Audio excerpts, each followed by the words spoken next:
जादुई विशाल आम की बाइक। शहर से थोड़ी ही दूरी पर जंगल के पास एक किसान रहता था।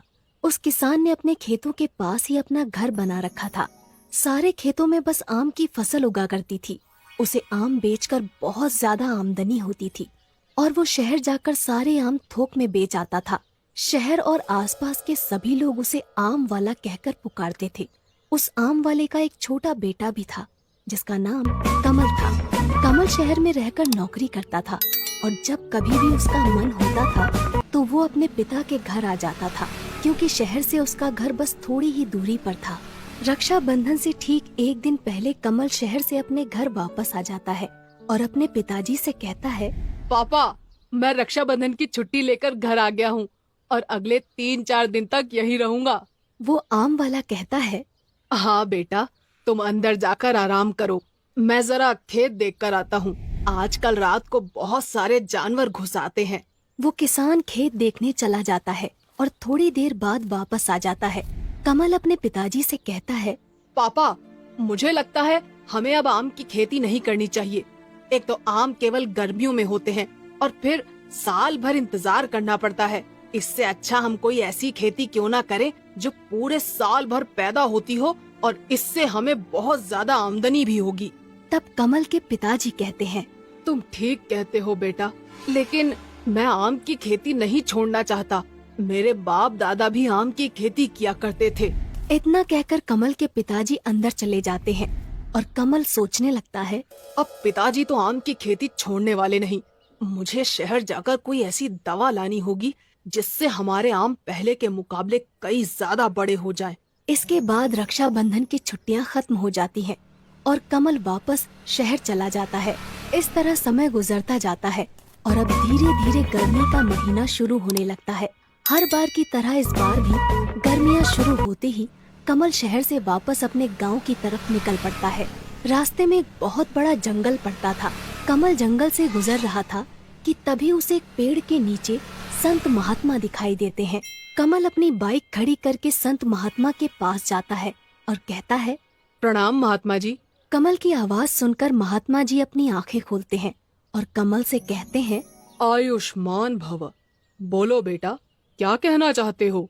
कमल थोड़ा हिचकिचाते हुए कहता है, वो महात्मा जी, मेरे पिताजी सालों से आम की खेती करते आ रहे हैं, लेकिन आम की खेती से हमें ज्यादा पैसा नहीं मिलता। आप कोई उपाय बताइए ताकि हम ज्यादा से ज्यादा कमा सकें। तब वो महात्मा जी ध्यान लगाते हैं और उनके हाथ में एक दिव्य जल की मटकी प्रकट हो जाती है। महात्मा जी कमल से कहते हैं, बेटा, ये जादुई दिव्य जल है। इस मटकी के अंदर तुम जो कुछ भी रख दोगे वो जादुई हो जाएगा, लेकिन याद रहे, इसका उपयोग तुम केवल एक ही बार कर सकते हो। कमल वो मटकी लेकर अपने घर आ जाता है और रात भर सोचता है कि उसे जादुई जल का उपयोग कैसे करना चाहिए।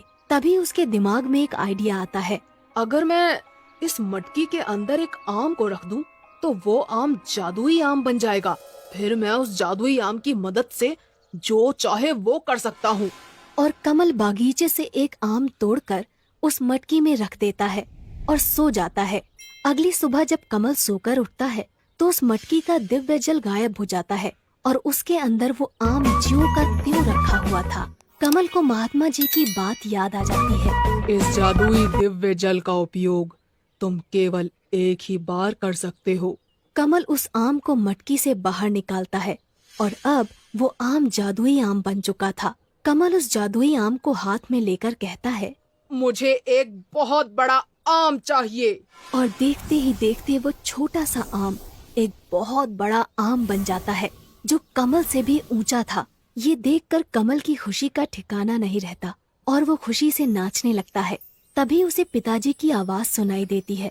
कमल तुरंत उस आम को वापस से छोटा करके अपने बैग में छुपा लेता है और अपने मन में सोचता है, पिताजी तो बहुत सीधे साधे आदमी हैं। अगर उन्हें इस जादुई आम के बारे में पता चल गया तो गड़बड़ हो सकती है। मुझे यहाँ से दूर वापस शहर जाना होगा। और अगले ही दिन कमल शहर जाने लगता है, लेकिन इस बार वो पैदल शहर को जा रहा था। ये देखकर कमल के पिताजी कहते हैं, बेटा कमल, क्या बात है? इस बार तुम अपनी मोटरसाइकिल नहीं लेकर जा रहे हो क्या? तब कमल कहता है, नहीं पिताजी, मुझे अब इस मोटरसाइकिल की जरूरत नहीं। मेरे दोस्त के पास बहुत सारी मोटरसाइकिल है। इतना कहकर कमल शहर की तरफ निकल पड़ता है। जंगल में पहुंचते ही कमल अपने बैग से वो जादुई आम बाहर निकालता है और उससे कहता है, मुझे एक जादुई विशाल आम की बाइक चाहिए। और देखते ही देखते वो आम एक बहुत बड़ी आम की बाइक बन जाता है। कमल उस जादुई आम की बाइक पर बैठकर पूरे जंगल का चक्कर लगाता है और आज उसे बहुत मजा आ रहा था।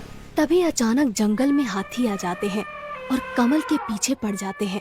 पहले तो कमल बहुत घबरा जाता है, लेकिन फिर वो अपनी आम की बाइक से कहता है, तुम इन हाथियों से भी बड़ी बाइक बन जाओ। और अगले ही पल कमल की आम की बाइक उस हाथी से भी बड़ी हो जाती है। और फिर क्या था, अपने सामने इतनी बड़ी आम की बाइक देखकर हाथी भी डर जाता है और वहाँ से भाग जाता है। शहर पहुँचने से पहले कमल अपनी आम की बाइक को बिल्कुल नॉर्मल बाइक बना लेता है ताकि शहर में किसी को उसके ऊपर शक ना हो। शहर पहुँचने के बाद कमल सोचता है, अब मुझे नौकरी करने की कोई जरूरत नहीं, मेरे पास जादुई आम की बाइक है। कमल अपनी नौकरी छोड़ देता है और अब वो दिन भर मस्ती करता था और रात होते ही अपनी बाइक को जादुई आम की बाइक बनाकर पूरे शहर का चक्कर लगाता था। कुछ दिनों तक इसी तरह चलता रहता है, लेकिन एक रात को कमल को उसका दोस्त देख लेता है और कहता है, अरे बाप रे, इतनी बड़ी आम की बाइक! अब मैं समझा कमल के पास इतना सारा पैसा आ कहाँ से रहा है। आजकल इसकी इतनी अकड़ बढ़ गई है, इसे सबक सिखाना ही पड़ेगा। अगली सुबह होते ही कमल का वो दोस्त कमल के पास पहुंच जाता है और उससे कहता है, अरे भाई, तुम तो हमें भूल ही गए। तब कमल कहता है, नहीं नहीं यार, ऐसा कुछ नहीं है, बस टाइम नहीं मिला इसलिए तुमसे मिल नहीं पाया। तब कमल का दोस्त कमल से कहता है, अरे बाप रे, हाँ हाँ कोई बात नहीं, आज तुम्हें मेरे साथ चलना ही होगा। हम दोनों रात को सिनेमा देखेंगे। कमल रात को सिनेमा जाने के लिए तैयार हो जाता है। रात होते ही कमल और उसका दोस्त सिनेमा घर में पहुंच जाते हैं और सिनेमा देखने लगते हैं। तभी कमल का दोस्त कमल से कहता है, तुम सिनेमा देखो, मैं बस अभी आता हूँ 5 मिनट में।